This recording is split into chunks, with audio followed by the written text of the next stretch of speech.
Killed my father! No, I am your father. What? Wait, no, I'm pregnant and you're the father.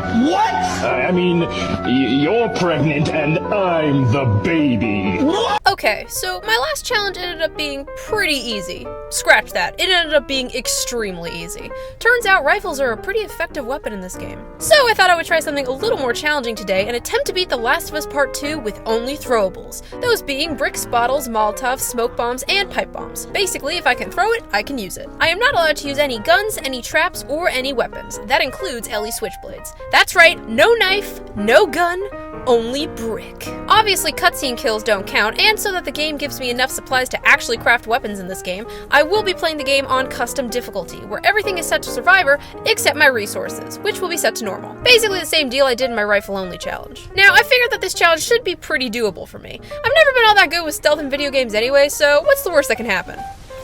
No. Really. What is the worst that can happen? Guys? Anyway, now that we've got the ground rules established, let's hop into this thing. So our lovely journey begins with everyone making the same face that I have on a Monday morning. And then Dean and I head off to go have a snowball fight with some kids. So far, this challenge is starting off great.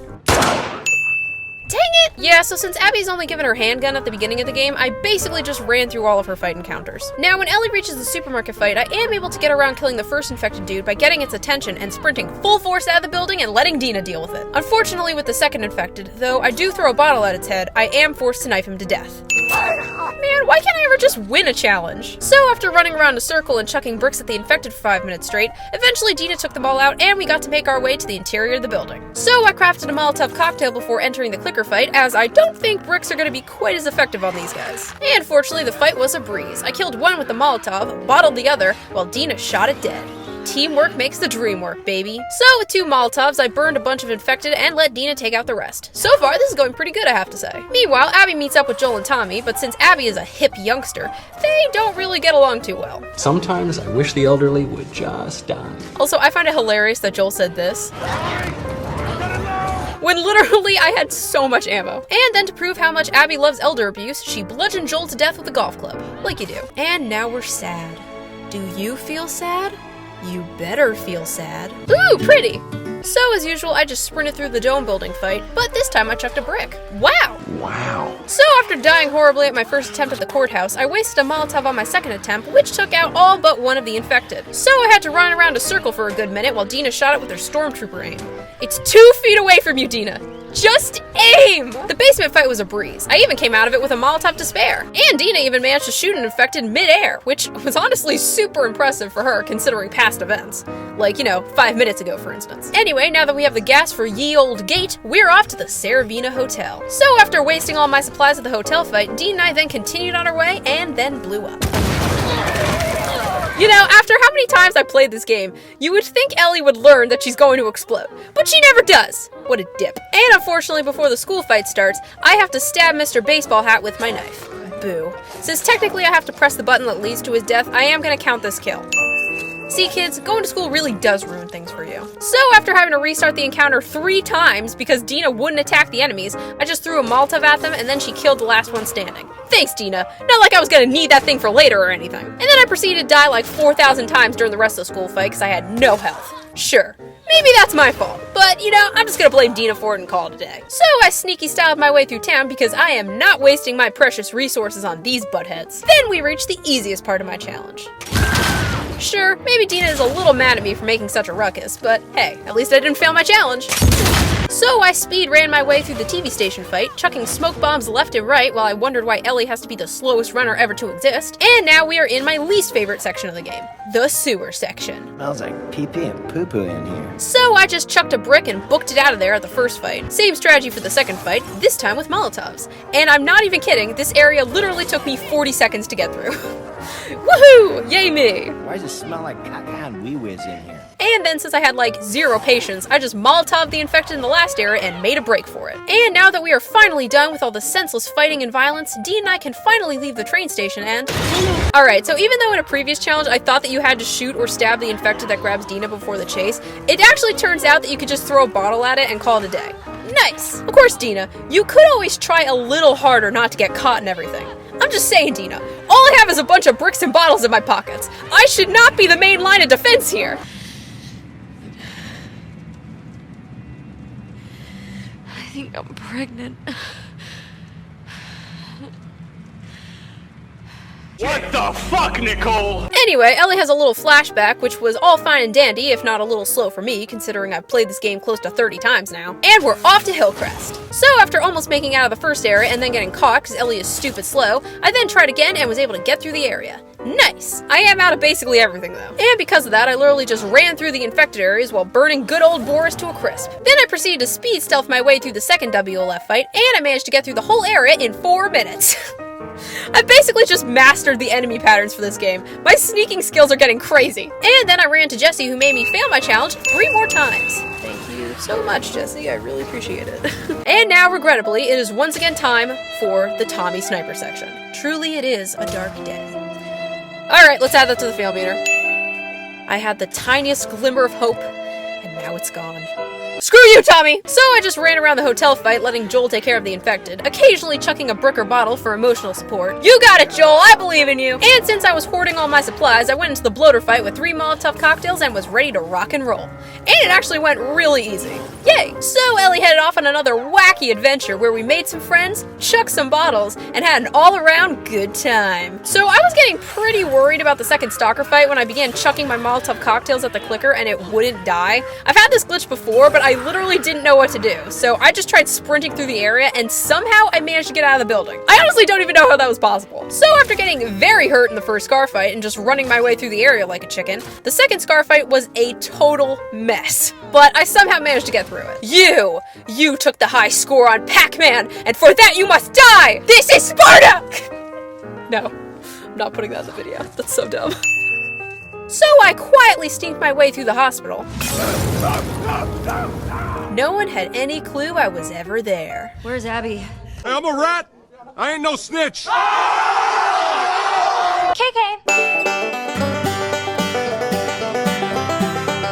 Anyway, one weird dream later.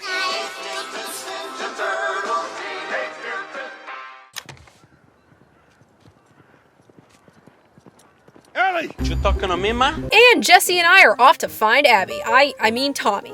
Yes, Tommy. Tommy for sure. So I sprinted my way through the first WLF fight, chucking smoke bombs left and right, as I usually do. And then I speed stealth my way through the second encounter like the ninja that I am. Oh, yeah. And then Jesse abandons me for no good reason. So anyway, after trying to sneak my way through the mall and failing tremendously, on my second attempt I did manage to make it through, but I of course decided to make my daring escape while everyone was literally looking and shooting right at me. What was that? Something about me being a ninja? Oh, thank you. I am very good at stealth, I know. So I casually rode past the last human encounter, and now here's where things get pretty interesting. So because I had to kill the bloater, and the only thing that I could use to do that was a Molotov cocktail, I knew that I was going to run into a serious problem. Eventually, I would run out of supplies, and I would either have to fail my challenge or cheat. So I chose to cheat. I plopped on infinite crafting, which did help, except for the fact that I basically never had a chance to craft anything because I was always being attacked by the infected. I was able to use the bloater to take out a bunch of infected with my Molotov cocktails, but geez, this was way harder than I expected. Even while using cheats, I wasn't sure I was going to be able to do it. But eventually, I did kill the bloater. If you want to count this as a fail, that's fine, but since I was able to beat the bloater with only throwables, I will not be. But seriously though, this was awful. Do not attempt this. And after all that nonsense, we are finally at the aquarium to find Abby. And she's not even here. Oh, dang it!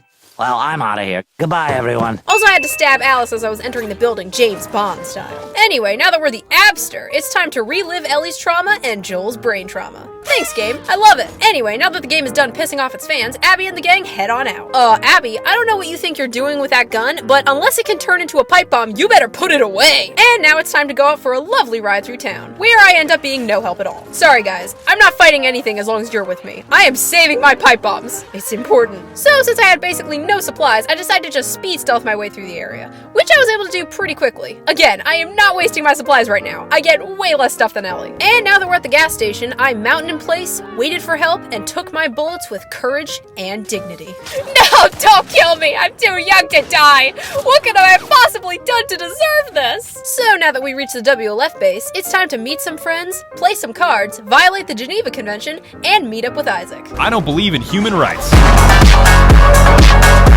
So So after talking with Isaac about how Owen went out for some pizza and never came back, clearly proof that he took the pizza for himself, the rat, I headed out to track that pizza hoarder down and bring him to justice. So I stealthed my way past the first scar patrol like a champ. By this point, the patterns for these enemies have just been burned into my skull. And then I tried to sneak through the second scar encounter, but just opted to sprint forward at the end because I lost my patience. That really is just the main thing stopping me from being good at stealth at the end of the day. So after Abby gets knocked on the head hard enough to shoot her into a flashback, she wakes up with no brain trauma at all, somehow, even though she definitely should have some considering that she was knocked out long enough that it went from day to night. I'm just saying, guys, I think Abby might be hallucinating all of this. It would explain a lot, let's be real. It would certainly explain all of her plot armor. Anyway, guys, since the game stole my weapons, I had to fail my challenge with the infected fight and the big lady brawl. But good news, in the second stalker fight, I get some bricks and bottles that I can chuck at the enemies, so I don't technically have to fail my challenge here. Yay. Now, the restaurant fight was honestly pretty scary, I'm not gonna lie. I started off doing pretty good, but unfortunately got killed halfway through the encounter. On my second attempt, I actually managed to get through, and I honestly had no idea just how much materials I had saved up after all this time, so I ended up doing just fine in this area. It still scared the crap out of me though. And thankfully, now that that's over, I can continue on my way to find Owen. You know, after I toss the clearly injured kids in a dumpster somewhere. See you guys later, good luck not dying and everything. So I sprinted past the stalker fight at lightning speed, and then just ran around the boat fight like a loon. And now we found Owen, but I am just gonna skip right past that because I really don't want to see it. The horror. The horror! Anyway, after dying embarrassingly a couple of times in the shipping yard fight, I eventually was able to sneak my way around the scars. So now that the kids have been successfully rescued, Abby decides to go take a lovely stroll through town as a reward for her bravery, and for no other reason. So I sprinted past the infected, like you do, and I was a little worried about the first scar fight since I only had 3 pipe bombs and I needed to kill all the enemies in order to get through the area, but I actually managed to make it through and kill everyone. I just waited for them to all gather around the same general area, which made them a lot easier to take out. And then I tried to make a run for it on the second area, but I actually forgot where to go and just ended up running around in a circle all over the place, probably seriously confusing the scars. But yeah, I just ran past them on my second attempt after I remembered how to actually get out of there. And then Lev and I went to cross the ridiculous sky bridge that the WLF soldiers can totally see, by the way. But yeah, sure, the wolves never look up, Lev. Yeah, okay, whatever you say. So I just ran through the soccer section, creeped my way down the rest of the building like a goblin, and Lev and I finally made it to the hospital. Yahoo! And then I ran into the girl who took the high score on Pac-Man from me. But just before I could enact some Abby justice on her, I got arrested. Oh, come on, guys. If we start arresting people for attempted murder now, how are we ever expected to be able to function as a society? Am I right, guys? Guys? Hello? So I just ran past the clickers, as I usually do. And now it's time for the fight that I have personally been dreading for quite a while now. The Rat King fight. Okay, I am armed with a few pipe bombs and a bottle. Let's see how this goes. Take that. Yeah, so I went into this fight with the expectation that I was probably gonna have to turn on infinite crafting if I wanted to beat this thing fair and square. And I was right. I was actually surprised with how far I was able to make it into the fight before I ran out of supplies in the area. Because it only took me 4 more pipe bombs for the Rat King to go down after I turned on infinite crafting. And that was way after it got into its second phase. But yeah, the game stopped giving me supplies, so I kind of had to turn on cheats. It's not my fault! I try so hard, you guys! Anyway, since I was walking into the mini Rat King fight with 4 pipe bombs, that section was no problem at all. Anyway, now that that nightmare is over, Lev and I head home and all's well that ends well. Lev! Get back here! Lev! Oh, come on! So anyway, because Lev is the freaking worst, Yara and I head off on another rescue mission to the stupid Scar Island. You know, Lev, I just wanted to have a nice day off for once. Just once, okay? But no, I was gonna play some board games, maybe read a book. Heck, I might even watch a movie. I don't care. My life is hard enough as it is, Lev. I am the enemy of the Scars, now I'm the enemy of the Wolves, not to mention I got freaking Tommy trying to kill me. Anyway, after a lot more complaining, now we are finally at the island. Yay! So I died embarrassingly twice on the first Scar fight, but eventually I just ran through it. And then I sneaky styled my way through the second Scar fight, as I usually do. Anyway, now that I found Lev and I was done making it super clear how I feel about the situation, we continued on our way to hell. I'm too old to die. And then I epically stealthed my way through the mall, displaying my incredible throwing skills along with my ninja-level sneaking powers. So after getting spotted immediately at the restaurant fight and just running my way through, I then had to fail my challenge again while we were riding into the sunset. Oh wait, no, that's not a sunset. It's a burning village! And then I ended up getting really badly hurt in the last fight, but it wasn't because of the enemies. Oh no, I just kept hurting myself from my own bombs. I'm great at this game. I do fail my challenge again when I have to fight the big scar dude, unfortunately. Curse my love for hand-to-hand combat. And after all of that, Lev and I head home so I can finally relax. So at the fight at the theater, I have my fight with Ellie, and unfortunately, I have to fail my challenge again since Abby punches Ellie. Dang it, Abby! Why do you have to make everything worse? Anyway, yeah, Ellie loses big time. Loser says what? And now we're on a farm, where you get to feel sad. Do you feel sad? Do you? You should. Anyway, after jump cutting past a bunch of stuff, now we are back to Ellie. So I started off Ellie's little outing by sprinting past some infected and immediately getting captured. I'd say we're off to an excellent start. So anyway, I sneaked my way past the first Rattler dudes and dudettes, very radical, and then snuck through the second encounter, but of course, I tried to make a run for it by throwing a smoke bomb as a distraction, but Ellie's slow butt ended up taking 4 years to get going, so I ended up getting shot like 1,000 times. Dang it, Ellie, why do you never run? And then, after dying a lot on the last round, I eventually was able to sneak my way past the first area and sprint my way to freedom. And at long last, we have reached the end of the game, where I once again failed my challenge because of course this thing has to end with a fist fight instead of Ellie just picking up her pistol and shooting Abby in a cutscene, like what should have happened. Ah! Ellie! Why? You're so obnoxious, Ellie. Come on, get it together! Overall, this challenge was something. Was it the worst challenge I've ever attempted? No. Not even close. That one hasn't even happened yet. Hint, hint. But all in all, not bad. Unfortunately, though, Ellie did fail the challenge more times than Abby, and that does make me pretty sad. But not nearly as sad as the news that The Last of Us multiplayer game has been basically canceled. Nice job, Naughty Dog. Not like I wanted to play that game or anything. And if you too wanted to play the multiplayer game, then hit subscribe. Not that one necessarily has anything to do with the other, but, you know, I would appreciate it. Anyway, guys, I'm out of here. Thanks for watching, and, bye. I don't know, whatever. Later, losers!